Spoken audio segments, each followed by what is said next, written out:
실제로 신사업을 추진하다 보면 트렌드 책을 많이 참고는 해요. 그리고 이제 이번에도 뭐 알파 세대 나왔으니까 알파 세대 공부한 회사들이 많았을 거예요.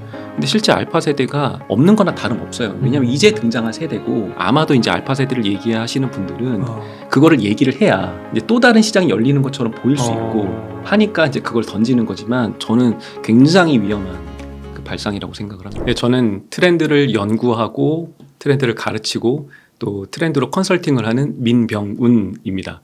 네, 조금 더 자세히 설명드리면 지금 이제 연구한다라는 건 제가 서강 트렌드 사이언스 센터의 부센터장을 맡고 서강대학교. 있고, 네. 네. 그리고 이제 서강대 지식융합 미디어 대학에서 학생들을 가르치고 있고요. 테미스코프라고 하는 리서치 펌에서 또 컨설팅을 또 하고 있습니다. 네. 다양하게 네. 일하고 계시네요. 그래서 이번에 역발상 트렌드 2023이라는 책을 쓰셨습니다. 네. 좀 어떤 책인지 소개 한번 부탁드리겠습니다. 예, 저희 책은 이제 뭐 간단하게 말씀드리면 기존에 있는 메가 트렌드들을 한번 다른 발상으로 뒤집어 본 책이에요. 근데 이제 이 책의 이제 특징이 몇 가지가 있는데 일단 2023년까지 나온 책들, 그러니까 2023년을 전망한 트렌드 책들이 대략 40권 정도가 되거든요. 그렇게 많아요? 네, 그렇습니다. 그러니까 그게 연말에 나오는 거죠? 맞습니다. 보통 와. 이제 매년 말 한 10월, 11월쯤 되면은 서점에 트렌드 책이 쫙 깔리잖아요. 그게 한 40여 권 정도가 나왔더라고요. 그거를 싹 모아서, 네, 싹 모아서 이제 내용 분석이라고 하는 방법론으로 디테일하게 분석을 하면 그 트렌드들이 뭘 얘기하는지 주제의 분석을 할 수가 있거든요. 그럼 그걸 다 모은 다음에 그 40권의 책들이 가장 많이 언급한 탑 15, 그러니까 15개의 메가 트렌드를 추려서 그것들에 대해서 뭐 반작용, 부작용 이런 것들은 없는지 한번 살펴본 다음에 그것에 대해서 한번 우리가 역발상으로 뒤집어 보자. 이런 내용들을 담은 책이죠. 그래서 이제 그 뭐 부작용이라든가 역효과 이런 것들은 이제 소셜 빅데이터 분석을 좀 해서 저희만의 생각이 아니라 대중적으로 지금 소셜 미디어에서는 그런 트렌드들에 대해서 좀 부정적으로 생각하더라라고 하는 것도 화두도 던지고요. 네. 그리고 또 저희만의 얘기를 좀 던질 수가 없기 때문에 각 주제마다 그 전문가 인터뷰를 해가지고 전문가들의 목소리도 녹이고요. 야, 그 단순히 그런 툴을만 쓰는 게 아니라 실제적으로 그렇습니다. 사람을 만나서 인터뷰까지 하신 거예요. 네. 그리고 또 한 가지는 또 한 주제마다 저희가 주장하고자 하는 그 역발상 트렌드를 뒷받침해 줄 만한 또 다양한 책들이 있어요. 그런 것들을 함께 읽어볼 만한 책 이렇게 해가지고 각 주제마다 또 뒤에다가 같이 실어놨습니다. 야, 그러면 이 책 읽으면은 40권을 읽은 효과가 나타나는 건가요? 저희는 이제 그렇다고 생각을 하고요. 물론 이제 그 이 책 한 권 읽는다고 해서 모든 걸 다 커버하기는 좀 어렵긴 하겠지만 좀 시간이 많이 없거나 뭐 소위 한 권으로 한번 모든 트렌드를 한번 짚어보고 싶다. 그리고 그 외에 다른 관점은 뭐가 있을까 궁금한 분들은 이 책 한 권이면 좀 끝난다고도 볼 수 있죠. 우선 기획이 너무 좋은 것 같아요. 요즘에 너무 바빠가지고 네. 이거 막 트렌드 써줘 이게 다 읽는 건 사실 불가능하고 효율적으로 좀 해야 되잖아요. 네. 뭐 한두 개 놓치더라도 한 8개 가져가면 되는 거잖아요. 그런 측면에서 굉장히 좋은 것 같은데요. 네, 그렇습니다. 그래서 책 내용에 보면은 그 15개의 주제들과 그게 얼마 정도로 많이 언급이 됐는지 그 안에 또 서브 키워드들은 뭔지 이렇게 표로 정리도 잘 되어 있습니다. 네. 이게 바로 15개의 메가 트렌드를 얘기를 한 겁니다. 저희가 아까 40권의 책을 내용 분석을 통해서 추려낸 결과물이죠. 이 데이터가 있어야 저희가 역발상 트렌드를 쓸 수 있기 때문에 이 시점에 나올 수밖에 없어요. 그렇구나. 네. 그러면 이 역발상 트렌드 2023을 왜 읽어야 할까? 읽으면 뭐가 좋을까? 사실 제가 딱 여기서 이제 아마존의 제프 베이조스라고 굉장히 유명한 창업자가 있잖아요. 그 아마존의 제프 베이조스가 한 말로 한번 제가 설명을 드리고 싶은데 이분이 뭐라고 말씀을 하셨냐면 정답이 있는 사업만 하면 누구나 할 수 있을 것이다. 그리고 우리가 아는 사업만 하면 곧 망할 거다. 이렇게 얘기를 했어요. 저는 이제 이 말에 무슨 뜻이 있다고 생각을 하냐면 정답이 있는 사업을 한다라는 건 그만큼 진입장벽이 낮다는 거잖아요. 누구나 할 수 있을 거니까 경쟁자들이 엄청 몰릴 것이고 그럼 우리가 사실 레드오션으로 뛰어든다는 것밖에 안 되는 거죠. 네. 메가 트렌드를 읽는다, 메가 트렌드에 매몰된다라고 하는 건 결국 그 정답이 있는 곳에 그냥 그 흐름으로 그냥 따라간다라고 저는 보고 있고요. 반대로 우리가 아는 사업만 하면 망할 거다라고 하는 게 결국엔 우리가 망하지 않으려면 우리가 모르는 쪽으로 좀 가야 된다는 거죠. 새로운 기회를 찾아서. 그거는 반드시 우리가 알고 있는 그 메가 트렌드의 흐름이 아닌 역발상 쪽에 있지 않을까? 그래서 거기서 우리가 새로운 비즈니스를 알 수 있지 않을까?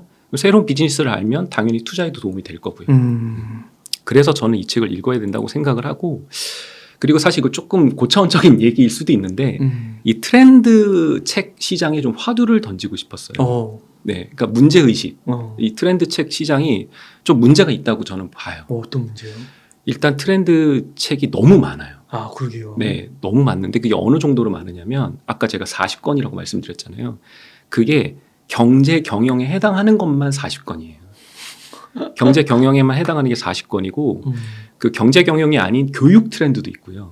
제가 정말 깜짝 놀랐던 게 뭐냐면 작년 이제 10월쯤에 서점에 갔는데 경제 경영 코너가 아닌 다른 데서도 트렌드 책이 있다라는 것도 놀랬지만 한국 교회 트렌드 2023이 있더라고요.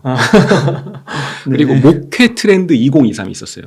제가 이게 그냥 단순히 트렌드다라고 하면 그럴 수도 있지 하는데 거기에 2023이 붙어 있는 거예요. 그러니까 사실 저는 이제 뭐 종교에 대한 특별한 편견은 없지만 우리 종교라고 하는 건 되게 절대적 가치를 얘기하는 거잖아요. 근데 그것에도 트렌드가 있다니 라고 하는 것이 너무 깜짝 놀랐고 이렇게 너무 많은 트렌드 책이 나오는 이 시장이 한국밖에 없습니다. 아, 그래요? 네, 미국이나 일본이나 유럽이나 뭐 서점이나 이런 데 가면 이얼리로 이렇게 매년 트렌드다라고 해서 나오는 책 시장은 한국밖에 없어요.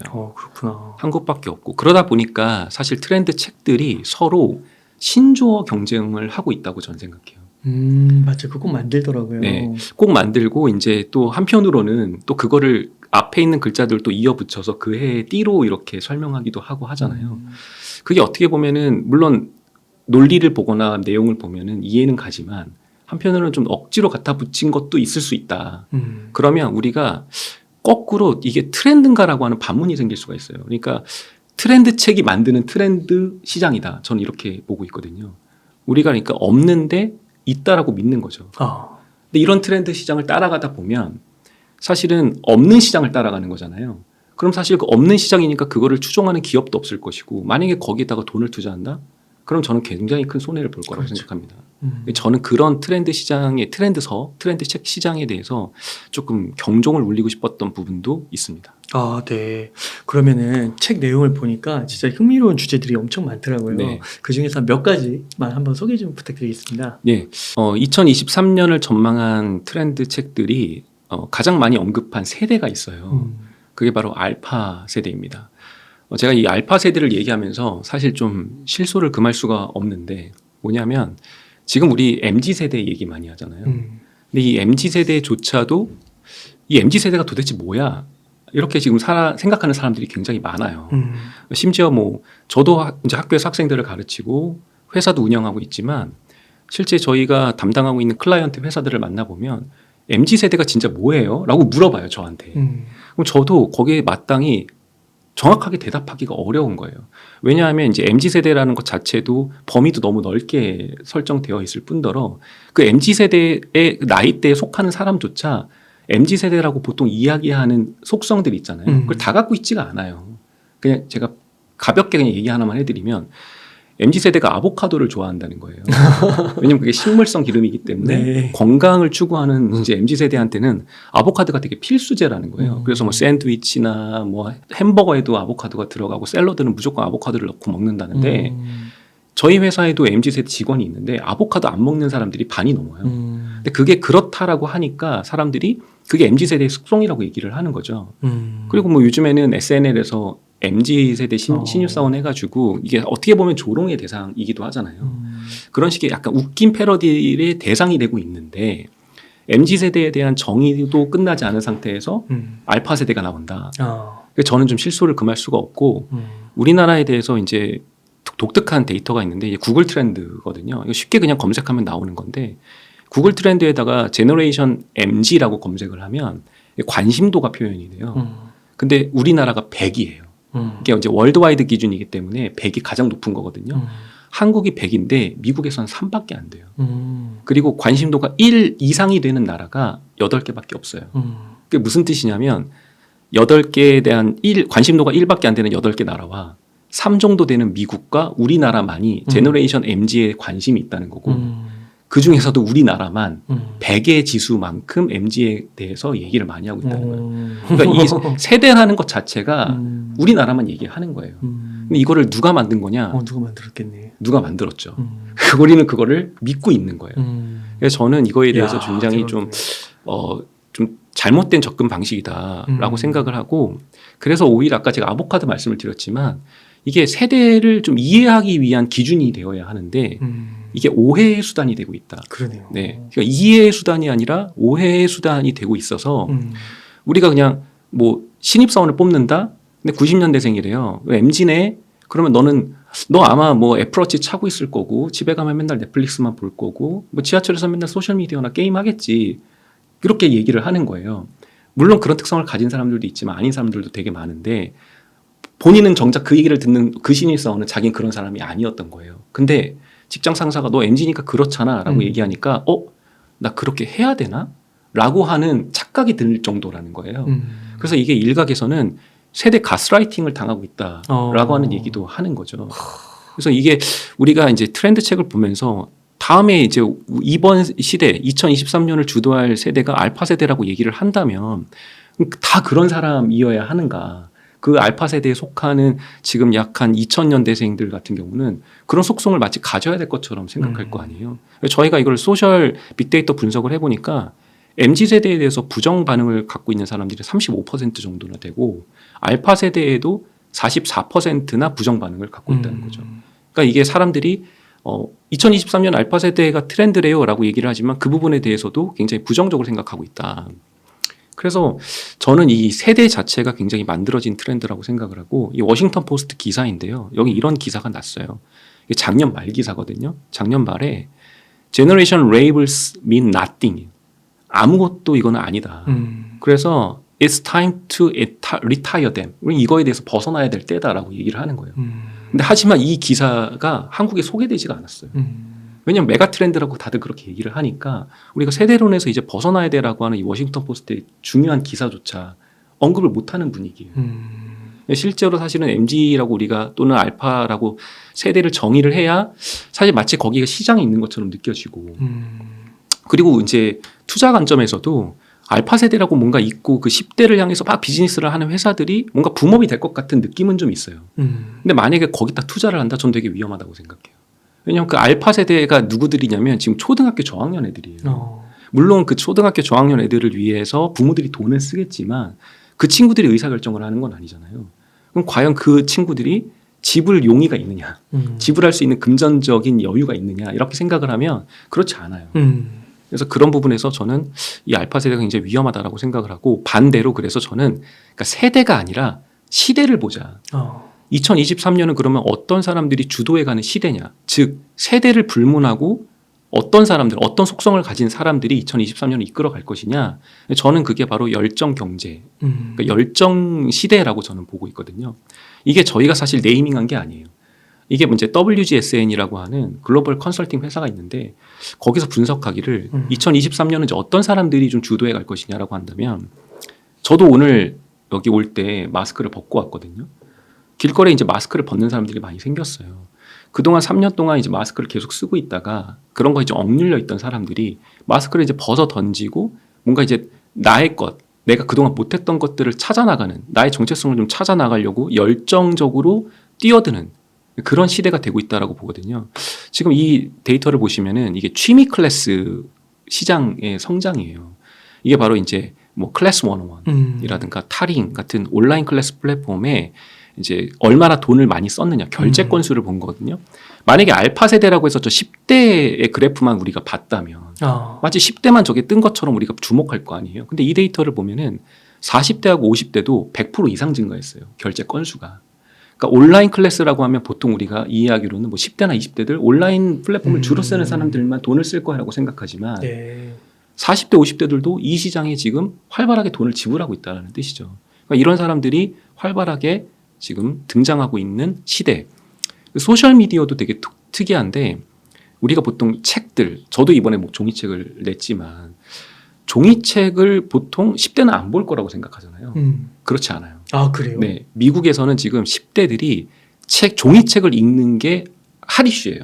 아, 그래요? 네, 그래서 틱톡이나 이런 데서 해시태그 북톡이라고 BOOKTOK 북톡이라고 하는 걸 검색을 하면 10대들 위주로 자기 집에 있는 내가 지금 읽고 있는 종이책을 찍어서 올려요. 그리고 심지어 반스앤노블 같은 경우도 북톡 해시태그에서 가장 높은 인기 순위에 있는 책들을 진열해 놓은 코너가 생겼어요. 그렇구나. 네. 그러니까 우리가 보통 뭐 10대나 이런 애들은 소셜 미디어 이용하면 다 영상 볼 거야. 이미지 중심으로 소비하지. 하지만 그렇지 않다라는 거예요. 근데 이것도 다 10대들이 이제 그런 이미지나 영상 중심의 미디어에서 종이책과 같은 미디어 이런 데에 지금 열광을 하고 있다. 거꾸로 50대나 60대들이 라이브 커머스에서 소비를 많이 하고 있다라고 하는 거예요. 그러니까 이게 소셜 미디어가 믹스되고 있는 거죠. 야, 근데 이거 진짜 10대, 20대 네, 소셜 미디어 사용해서 트위터가 영상 중심으로 틱톡을 앞섰어요. 네 앞섰어요. 야, 대단하다. 그렇구나. 예, 지금 이제 뭐 10대 애들 보면은 트위터에서 200자 안으로 제한된 텍스트로 그냥 내 메시지를 가볍게 전달하는 걸 더 원한다는 거예요. 그 요즘에 블로그도 많이 쓴다고 하더라고요. 그렇죠. 그런 게 비슷한 거구나. 맞습니다. 그러니까 텍스트에 대한 관심이 없다고 10대들이 없다고 맞아요. 생각하는데 많아요. 그러네. 그러니까 사실 이 알파 세대의 전형이라고 해서 다 디지털 네이티브를 얘기를 해요. 그거에만 주목을 하면 우리가 이런 시대의 열정을 갖고 있는 시대를 우리가 알 수 없다는 거죠. 그리고 이제 그 연령층이 쇼폼이랑 뭐 라이브 커머스에 주목을 하니까 요즘에 다시 홈쇼핑이 떠요. 야, 그러니까 홈쇼핑 채널도 그 과거에는 막 올드하다라고 생각을 했는데 이제 이게 라이브 커머스랑 더해지면서 50대, 60대 뭐 나이 많이 드신 거 아니잖아요, 사실. 그분들이 쇼핑을 할 때 영상을 보면서 챗을 하면서 이제 쇼핑을 한다라고 하는 거죠. 그리고 이제 또 하나는 여행을 가는 부분에서도 열정을 갖고 있는 사람들이 어디서 여행을 하느냐, 사서 고생을 하는 여행을 한다라는 거예요. 그러니까 그 전에는 이제 뭐 패키지 또는 이제 잘 갖춰진 풀 패키지 여행을 많이 떠난다고 생각을 하는데 이제 팬데믹이 거의 해제됐잖아요. 거의 해제가 됐으니까 열정적으로 내가 여행을 할 때 몸을 더 쓰고 싶은 거예요. 그러니까 여기도 나와 있지만 소셜 빅데이터 분석을 하면 배낭여행 키워드가 엄청 검색 건수가 늘었어요. 그래요? 네. 그러니까 지금 여행사 같은 경우도 만약에 여러분들도 많이 검색을 했는데 뭐 하나투어나 인터파크나 이런데 일반적인 여행 상품을 올렸다? 그러면은 그 여행사는 여전히 이 트렌드를 못 읽고 있는 거예요. 이제 몸을 써가지고 사서 고생하는 여행자들을 위해서 오히려 날 것 그대로의 배낭여행 상품을 오히려 만드는 게 더 중요하고 그런 걸 만드는 회사들이 그래도 단기적으로나마 소비자들을 끌겠고 그게 조금 더 투자에 유리할 수도 있겠죠. 그리고 뭐 스포츠 같은 것도 이제는 그냥 스포츠도 미디어로 보고 싶지 않은 거예요. 오케이, 다 해제됐으니까 해외 가서 NBA 보고 EPL 보고 이게 지금 상품으로 나오고 있어요. 그 시장에 좀 주목을 하자라고 하는 게 바로 제가 첫 번째 장에서 얘기하고 있는 열정 시대와 알파 세대에 대한 이제 얘기였습니다. 그렇군요. 야, 벌써부터 이게 얘기를 들으니까요, 제 발상이 많이 바뀌게 되는데요. 좋습니다. 그러니까 그동안은 말씀하신 것처럼 어떤 MZ세대, 알파세대 딱 이렇게 규정을 해버리고 거기에 특징들을 이렇게 몇 가지로 정리를 해버리면 나는 이제 그 세대랑 이제 나이 차이가 있잖아요. 그러면 진짜 그리고 그런 사람들하고 만나는 기회도 많이는 없고 그러니까 그게 맞는 것처럼 생각이 들었는데 이렇게 진짜 또 실제로 데이터를 갖고 와서 보여주시니까 이게 진짜 달라지네요. 네. 저는 이제 그런 화두를 던지고 싶었고. 그러면 진짜 말씀하신 대로 그 처음에 그 얘기했던 그 뭔가 그 미디어가 만들어낸 허상? 네네. 그거를 어떻게 보면 우리가 생각하면서 살아가고 있는데 그걸 깨야 사실은 현실인 거잖아요. 그렇죠. 거기에 사실 시장이 있는 거죠. 네. 맞아요. 그렇습니다. 진짜 만약에 진짜 말씀하신 것처럼 기업이 뭔가 신사업을 벌이는데 진짜 그런 실체를 못 보고 이런 역발상 트렌드 책을 안 읽고 접근했다가는 돈만 날리겠네요. 저는 굉장히 그럴 가능성이 높다고 생각하고 실제로 신사업을 추진하다 보면 트렌드 책을 많이 참고는 해요. 그리고 이제 이번에도 뭐 알파 세대 나왔으니까 알파 세대 공부하는 회사들이 많았을 거예요. 근데 실제 알파 세대가 없는 거나 다름없어요. 왜냐하면 이제 등장한 세대고 아마도 이제 알파 세대를 얘기하시는 분들은 그거를 얘기를 해야 이제 또 다른 시장이 열리는 것처럼 보일 수 있고 하니까 이제 그걸 던지는 거지만 저는 굉장히 위험한 그 발상이라고 생각을 합니다. 그러게요. 말씀하신 대로 한 40대, 50대 분들을 위한 만약 교육 플랫폼에서 마케팅을 했다면 더 저비용으로 큰 효과를 낼 수도 있는 건데 맞습니다. 그거 구매력도 어떻게 보면 부족한데 거기에다가 투자만 해놓으면 이도저도 아닌 게 되니까. 그렇죠. 네, 굉장히 중요한 말씀이셨습니다. 네.